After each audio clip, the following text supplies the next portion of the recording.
उज्ज्वल चिन्मय महामंदिर निर्वध नित्य विहार पूर्ण प्रेम प्रकाशक अखिल माधुर्य मूर्ति अशेष रसिक चक्र चूड़ामणि ऋषिक कमल कुल दिवाकर अनंत रप्ति श्री स्वामी हरदास जी महाराज प्राण सर्वस्व श्री बांके हरि हरिंजु श्रीधाम वृंदावन चंजु गुरुजन आचार्यजन रसिकजन प्रेमीजन श्री हरदास श्री हरदास श्री हरदास।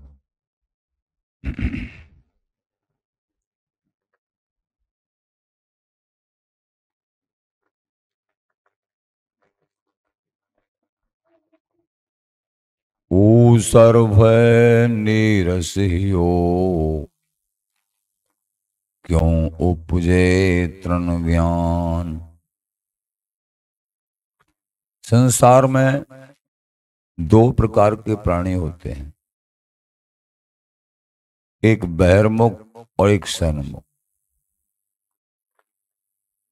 शनमुख भी बहुत प्रकार के होते हैं और बहिर्मुख भी बहुत प्रकार के होते हैं। बहिर्मुख एक तो यह है समझाने से समझ जाते हैं, लेकिन एक ऐसे होते हैं वो समझाने के बाद भी किसी तरीके से समझते ही नहीं। उनको कितना भी ज्ञान दिया जाए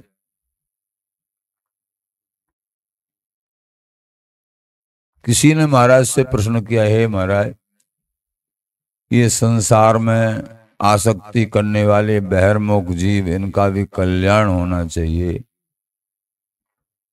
उनको भी आप कृपा करके समझाने का प्रयास करो। महाराज बोले, जैसे कहावत है ब्रज में, सही सांझ के मरे को काहले रोवे।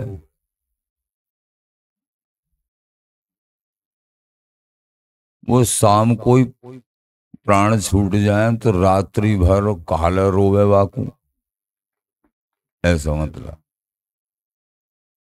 ऐसे जो बिल्कुल भी बहिर्मुख है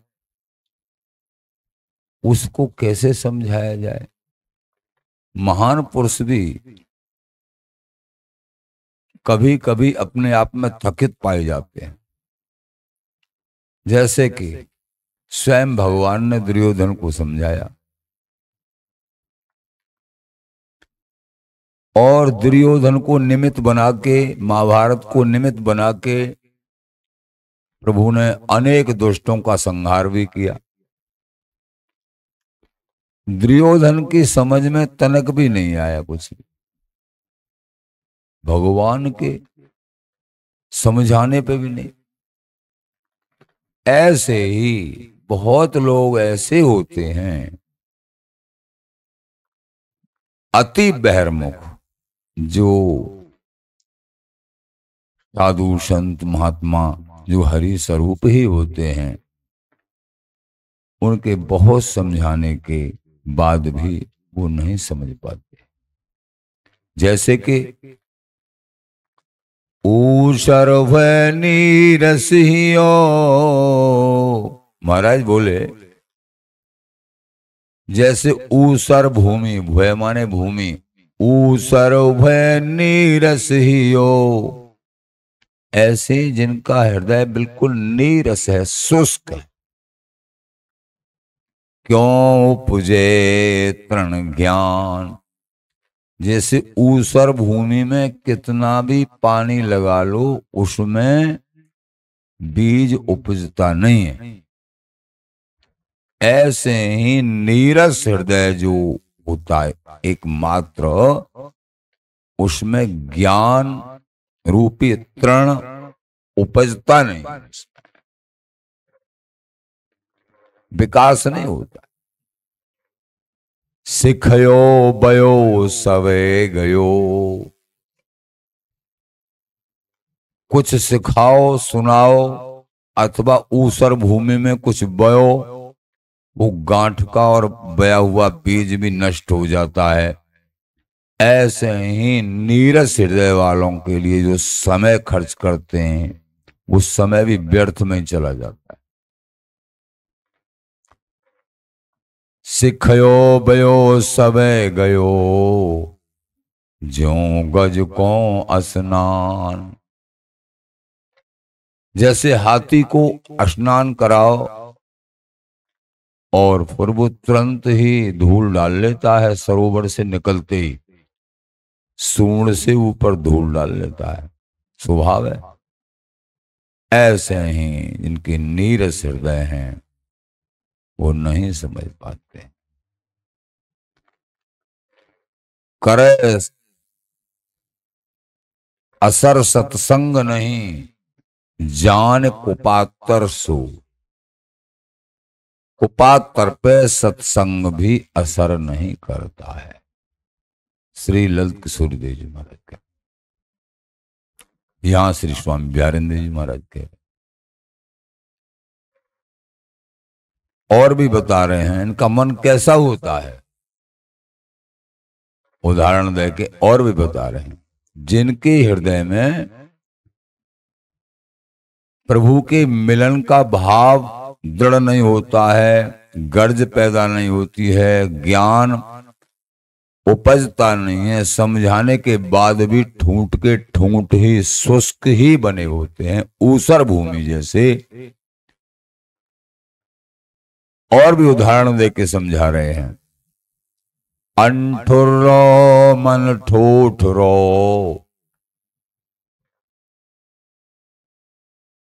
तजो अग्नि जड़ जान। गाहत दरत छरत रहो, ब्रह्म कम सक्यो न भान। बड़े विचित्र शब्द हैं बिहारेंद्र जी महाराज के। अंठुर्रो मन ठोठरो, एक जैसे एक ठोठरो नाज कूटवे में तो कुटेना है, और दरबे में अंठुर्रो मन ठोठरो, तजो अग्नि जड़ जान। गाहत दरत छरत रहो, भ्रम कौन सक्यो न भान। कूटवे में वो कुटवे में ना आवे। एक अंठुर्रो अनाज होता है, गेहूं उनके बीच में ही होता है, लेकिन वो कूटे तो वो मूसल से नीचे से बच जाता है, और दरबे में भी वो ना आवे। अग्नि में उसको जो है सिद्ध करें तो वहां भी वो कड़ा का कड़ाई बना रहता है। वाकु अत जड़ समझ के अग्नि भी उसको गलाती नहीं है। ऐसे ही जिनको मन ठोठरो नाज के समान है, बिनको किते को समझाओ उनके भ्रम का नाश ही नहीं होता है। वो भ्रमिक बुद्धि, भ्रमित बुद्धि, भ्रामिक होते हैं। ऐसे इनका कभी संग नहीं करना चाहिए, कभी नहीं करना। किंचित मात्र भी लाभ नहीं होता है।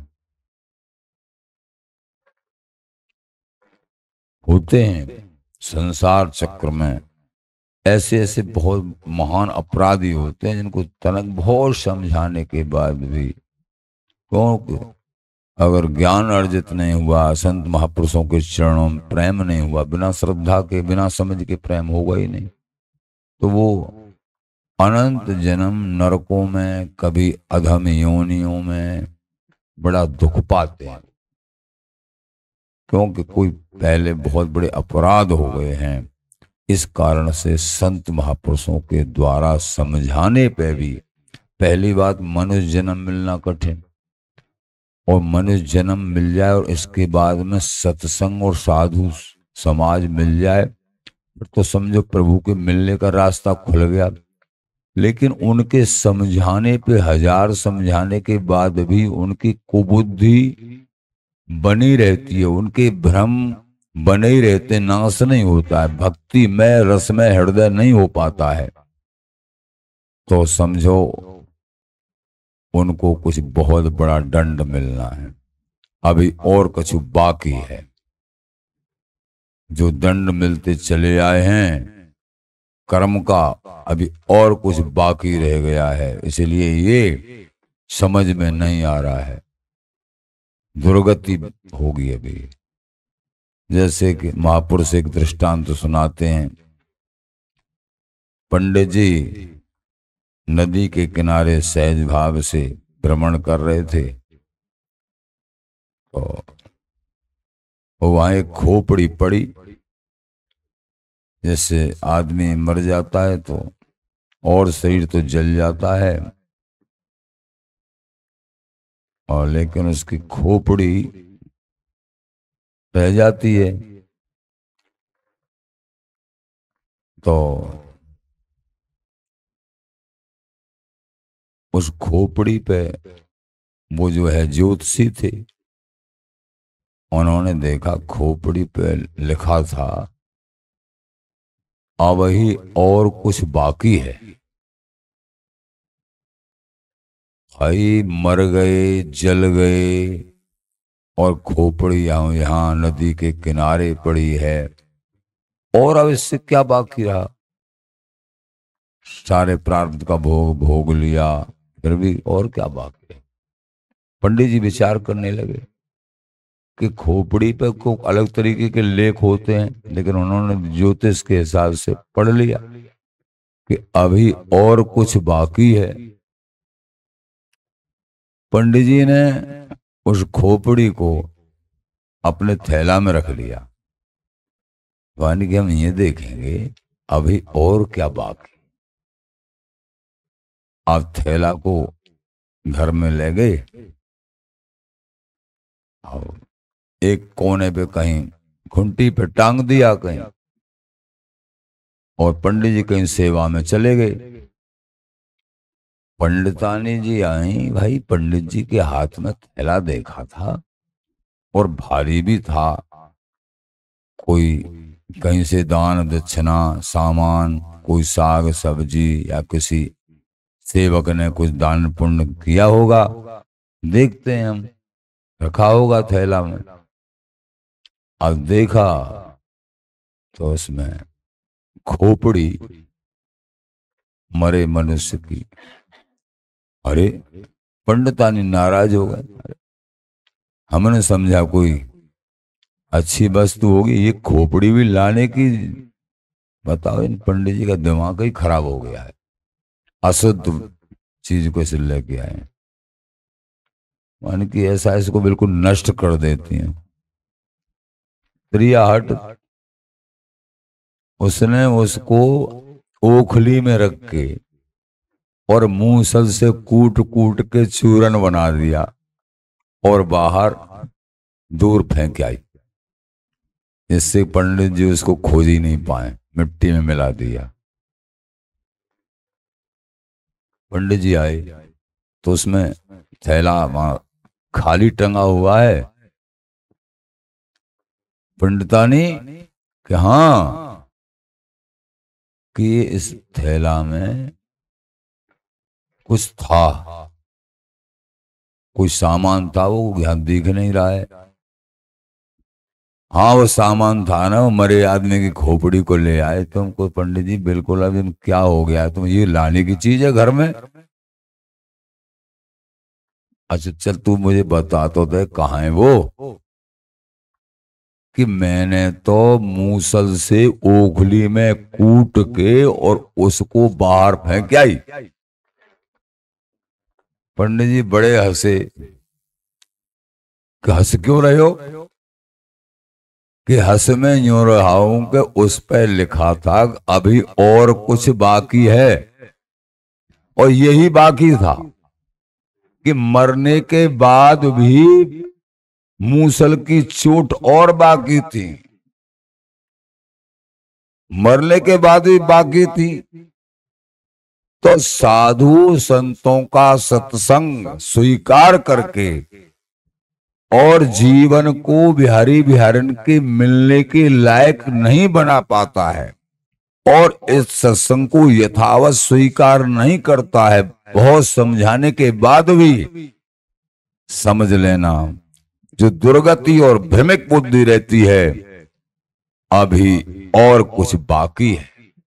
जैसे दुर्योधन को बहुत समझाने के बाद नहीं माना, अपना विनाश, अपने कुल का विनाश और अपने सहपाठी मित्रजनों का विनाश, बड़े बड़े राजाओं का विनाश।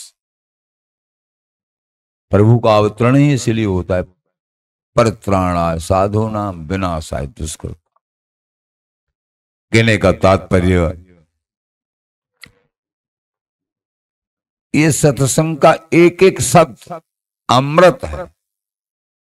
जिन्होंने नहीं स्वीकार किया है सत्संग को, और कुसंग की बात बड़ी मीठी लगती है, संसार की बातें,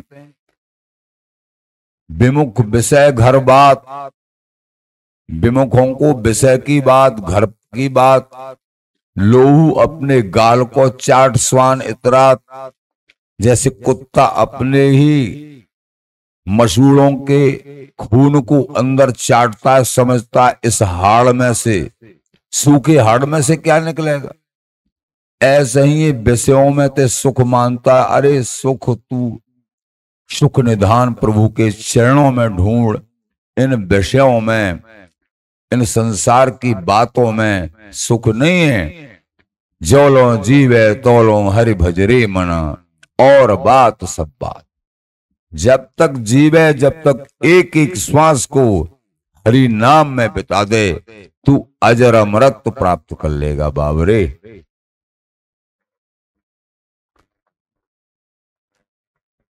एक एक श्वास को हरि नाम में बिता दो तो निश्चित ही अजर अमृत प्राप्त होगा। ये समझना जरूरी है, समझें।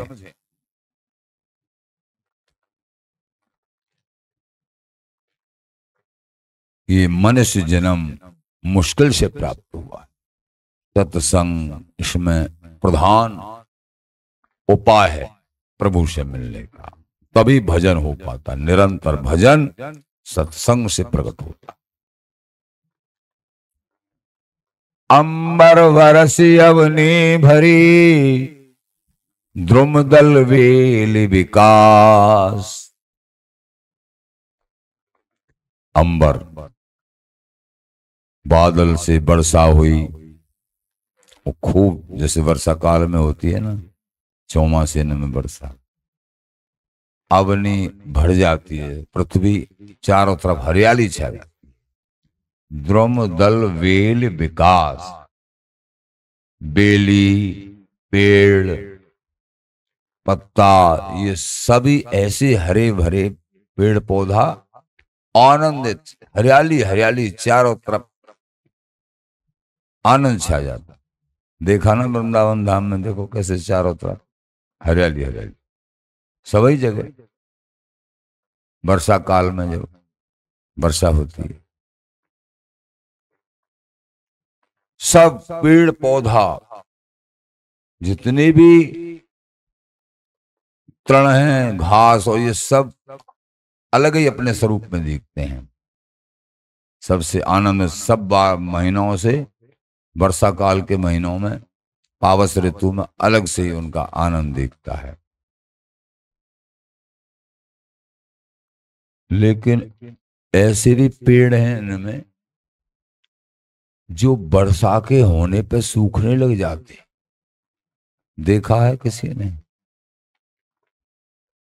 जो करीब करीब सभी पेड़ आनंदित होते हैं और वर्षा शुरू भई वो सूखने लग जाते हैं।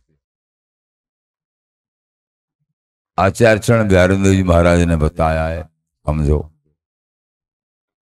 हमदासों ने देखा है रात दिन, और आज भी।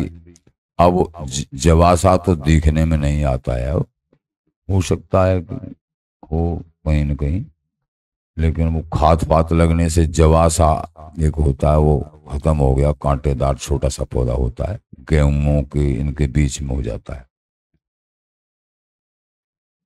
लेकिन आग तो सबने देखा ही है, आग धतूरा ही है। तो महाराज बोले ना जानो का दोष ते सूके आक जवास। आक और जवासा ये वर्षा पड़ते ही सूखने लगते हैं। ये वर्षा से खुश नहीं होते हैं, ये सूखने लगते हैं, ये सूखा चाहते हैं। और ना जानो का दोस्त जन कौन से दोष के कारण ये सूखने लगते हैं। ऐसे ये दोष का ही कारण है, जो अपराध महाअपराध का कारण होता है कि जो संतों के हरि गुरु संत शास्त्र इनके समझाने के बाद भी बुद्धि पवित्र होके और श्री हरि के चरणों में अनुराग नहीं पाती है, नहीं कर पाती है, मन बुद्धि नहीं लग पाते, तो ये कोई महाअपराध के कारण होते। महाअपराध नहीं, समझाने के बाद एक बार नहीं, 4 बार 6 बार, लेकिन ये अति ही महाअपराधी होते हैं जिनको भ्रम बना ही रहता है। संत महापुरुषों की निंदा मन में बनी रहती है, भ्रमित रहते हैं। जिनका हृदय निर्मल हो जाता है वो युधिष्ठिर जी महाराज जैसे होते हैं, और जिनका हृदय कलुषित होता है उनको भगवान भी भगवान नहीं दिखते हैं। जैसे दुर्योधन और युधिष्ठिर जी महाराज, कौरवों में सबसे बड़े दुर्योधन और पांडवों में सबसे बड़े युधिष्ठिर जी महाराज, और चाचा ताऊ के दोनों भाई हैं, लेकिन वो साक्षात कली का स्वरूप है, पाप का स्वरूप है दुर्योधन, और युधिष्ठिर जी महाराज साक्षात धर्म के स्वरूप हैं। दोनों को ही पूछा गया, दुर्योधन कोई विशेष जो धर्मात्मा पुरुष हो उसको हमको बताओ, उसके दर्शन हमको कराओ। दुर्योधन ने दृष्टि डाली, ठीक है मैं खोज करता हूं। बोले मुझे तो कोई धर्मात्मा दुनिया में दिख ही नहीं रहा, सब पापात्मा सब पापी दिख रहे हैं। जैसी दृष्टि वैसी सृष्टि,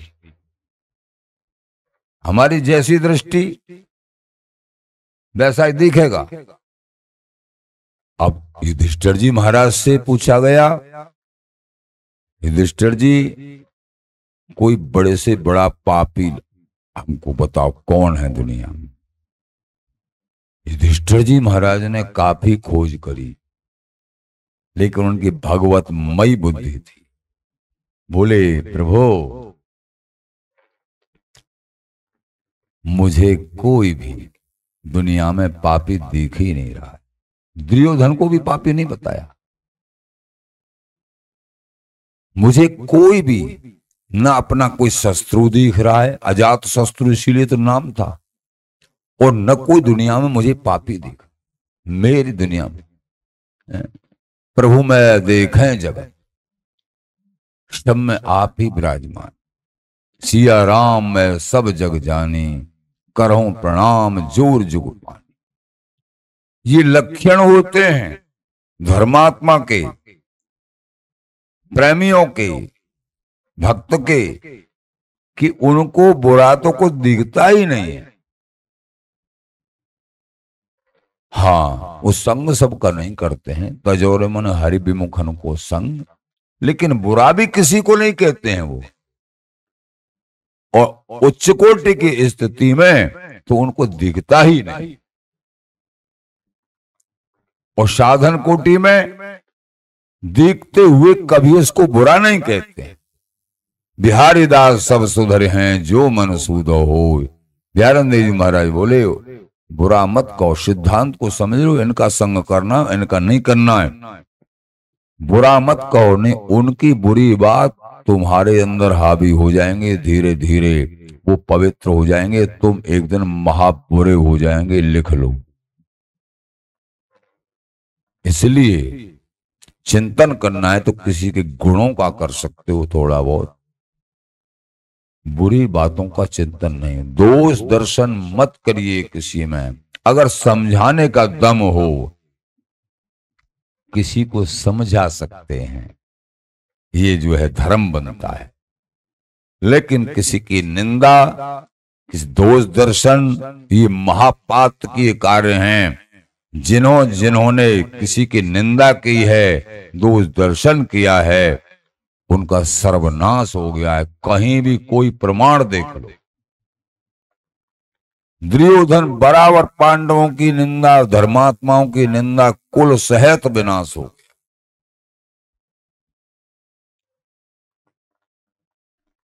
कष्ट पाते पाते भी देखो, दुर्योधन को गंधर्व लोग बांध के ले जा रहे। एक प्रसंग आता है जो कि पांडवों को वनवास के लिए निकाल दिया था।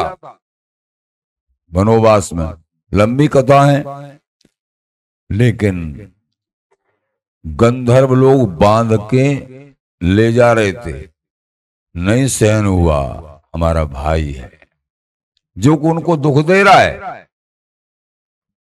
राज्य से भी निकाल दिया है, लेकिन हमारा भाई है। युधिष्ठिर जी महाराज ने भीमाद जबरदस्ती दुर्योधन को छुड़ा लिया और भैया जाओ अपने राज्य को।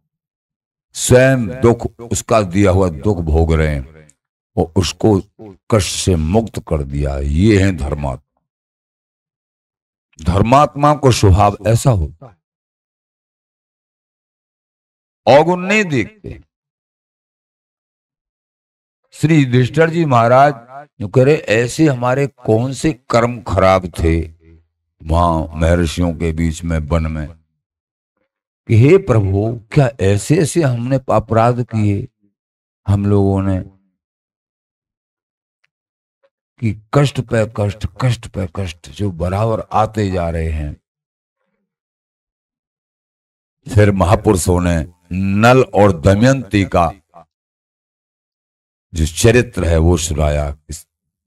कष्ट पे कष्ट, तुम नल और दमयंती का चरित्र सुनो। धर्मात्मा जो होते हैं धर्म से नहीं टिकते हैं युधिष्ठिर, चाहे कितने भी कष्ट आ जाए। तब ही जैसे कि हरिश्चंद्र, शिव ददीच हरिश्चंद्र नरेशु, धर्म हेत सब सहे कलेश। धर्म के लिए इन्होंने बड़े बड़े क्लेश सहन किए। महाराज शिव ददीच जी और हरिश्चंद्र जी। महाराज शिव का चरित्र, महाराज शिव सहज विराजमान थे, राजा थे, और देवताओं ने एक परीक्षण करने के लिए एक कबूतर बन गए, एक बाज बन गए, शायद इंद्र और अग्नि होंगे, और कबूतर के पीछे बाज दौड़ रहा है, और वो कबूतर आके महाराज शिव की गोदी में बैठ गया। बाज आके वहां खाने की तैयारी में। बाज बोला, महाराज ये मेरा भोजन है, मुझे दीजिए। महाराज शिव बोले, ये मेरी शरण में आया है, मेरा इसकी रक्षा करना मेरा धर्म बनता है कि महाराज मेरे को भोजन में भूखा मरूंगा क्या? ये धर्म नहीं है कि किसी भूखे को तृप्त करना। हाँ, ये भी धर्म है। तो मुझे तृप्ति चाहिए, मुझे मांस चाहिए कबूतर का, कि कबूतर का तो नहीं दूंगा, कि नहीं दोगे कबूतर का तो अपने शरीर का मांस दो, जितना कबूतर है उतना अपने शरीर का मांस दो। हाँ, ये स्वीकार है मुझे। महाराज शिव ने कहा कि मुझे ये स्वीकार है कि कबूतर को नहीं छोड़ूंगा तेरे खाने के लिए, मेरी शरण में आया है, मैं आपका अपना शरीर से मांस काट के और तुझे कबूतर की बराबर, कबूतर छोटा होता है, विशाल शरीर है, राजा है, फिर मांस आ जाएगा, लेकिन मैं ये अधर्म नहीं करूंगा। ऐसे धर्मात्मा होते। अपने शरीर का मांस काट के थोड़ा टुकड़ा और तराजू के पल्ले में रखा, कबूतर एक पल्ले में बैठा है, तोल रहे हैं, तो कबूतर तो भारी होता चला गया, क्योंकि वो कबूतर हो तो बात, ये तो इंद्र थे, अग्नि देवता थे, परीक्षण कर रहे थे, वो तो भारी होता चला गया। सारा मांस काट के पूरे शरीर ही कि लो भैया मेरे को खा लो, लेकिन इस कबूतर को नहीं खाने दूंगा अपने जीते जी। प्रकट हो गए, प्रकट हो गए कि धन्य हो महाराज शिव, आप महादानी हो, महाधर्मी हो, आप परम भक्त हो। तो दुनिया में उनका यश गा रहे हैं। शरीर तो एक दिन जाना ही होता है, शरीर तो एक दिन जाना ही होता है, लेकिन अब महाराज शिव का यश चारों तरफ गाया जा रहा है ना। हरिश्चंद्र जी महाराज ने जब विश्वामित्र जी ने परीक्षा करी, इनको ये थोड़ी मालूम होता है कि हमारी कोई परीक्षा ले रहा है। उनका तो जीवन ही इसीलिए कि धर्म पे जीना, ये मालूम थोड़ी होता है इनको। वो तो सावधान भी हो जाए, लेकिन ये मालूम नहीं परीक्षा ले रहा है। धर्म पूरे जीवन पर्यंत इसी तरीके से, कोई 1000 परीक्षा ले फिर भी सफल उतरते हैं। ये धर्मी महापुरुष। हरिश्चंद्र जी पत्नी को बेच दिया, पुत्र को बेच दिया, एक डोम के यहां जो कि मुर्द घाट पे हरिश्चंद्र ने अपने आप को बेच दिया, लेकिन उनका कर्ज पूरा किया। आखिरकार फिर विजय धर्म की भई, सब कुछ सब प्रकट हो गई कि धन्य हो हरिश्चंद्र, तुम्हारा यश दुनिया पहले। दधीच जी महाराज ने वृत्तासुर के निधन के लिए जब इंद्र समझाया था, भगवान ने, श्री ब्रह्मा जी ने, कि दधीच जी महाराज ऐसे महातपस्वी हैं जिनके रोम रोम में ब्रह्म तत्व विराजमान है, एक वज्र सदृश जिनकी हड्डी, उनकी हड्डियों से अगर वज्र बने तो वृत्तासुर का निधन हो सकता नहीं, और कोई दूसरा उपाय नहीं है। इतना महाबलशाली है, भगवत पार्षद ही था वृत्तासुर। उसका निधन और किसी अस्त्र शस्त्र से नहीं हो सकता है। तो दधीच जी की हड्डियों को मांगने कोई अपनी हड्डी दे देगा कि सारे शरीर की हड्डी दे दो हमको निकाल के? जानते हुए भी दधीच जी ने, ठीक है, अगर मेरे शरीर से तुम्हारा कोई हित हो रहा है, देवताओं का हित हो रहा है, तो मैं अपने शरीर की सारी अस्थियों को निकाल के, अस्थियों को निकालने का मतलब मृत्यु होना, मृत्यु स्वीकार कर लेने, हड्डियां दे दें साहब, अस्त्र उससे फिर विजय हुई। कहने का तात्पर्य धर्म और धैर्य ये जिसके पास जीवन में है, भगवत धर्म, प्रेम धर्म, वृंदावनी निज निज प्रेम धर्म, ये सबका कारण, सबका मूल है। धर्मी अपने प्राणों की बाजी लगा देता है, जैसे आचार्य चरण कहते हैं ना, बस के वृंदा विपिन में ऐसी मन में राख, प्राण तजो बनना तजो, कहो बात कूला। प्राण तजना मंजूर है, लेकिन वृंदावन को छोड़ना मंजूर नहीं। ये व्रत कैसे निभे? प्राण तजना मंजूर है, लेकिन वृंदावन धाम को छोड़ना मंजूर नहीं। ये प्रण कैसे निभे? ये प्रण केवल कृपा से और निरंतर भजन और वृंदावन जी की रज का सेवन, गुरु चरणों का अनन्य आश्रय और जो वृंदावन के अखंडवासी, वृंदावन के अभिलाषी रसिक जन, प्रेमी जन हैं, उनका निरंतर संग, उनका सत्संग, तो वृंदावन का वास। प्रेम चाहते हो प्रभु का तो प्रेमियों का संग करो। वृंदावन वास चाहते हो तो वृंदावन के अखंड वासियों का संग और उनका सत्संग श्रवण करो। अनन्य अनिंदक श्री वनवास, कौन का संग करना चाहिए? अनन्य अनिंदक श्री वनवास।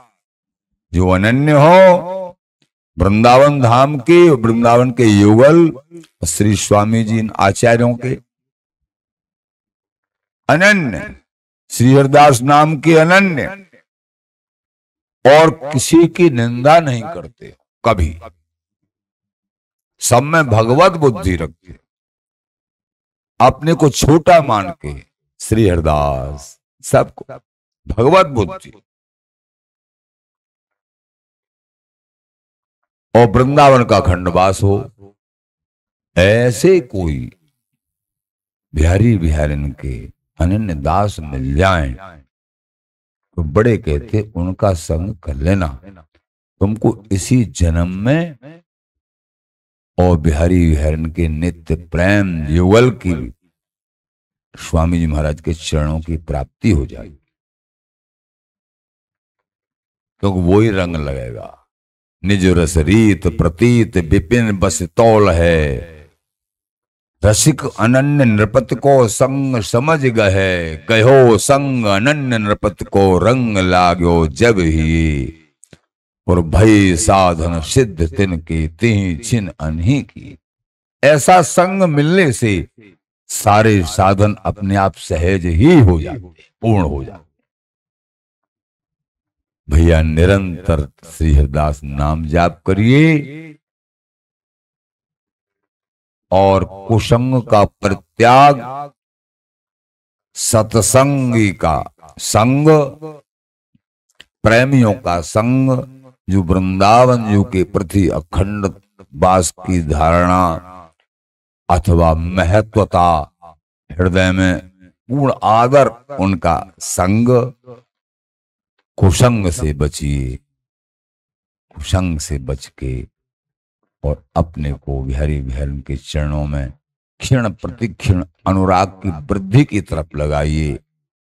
कुसंग से बच के निरंतर नाम जप, सत्संग, सेवा भाव।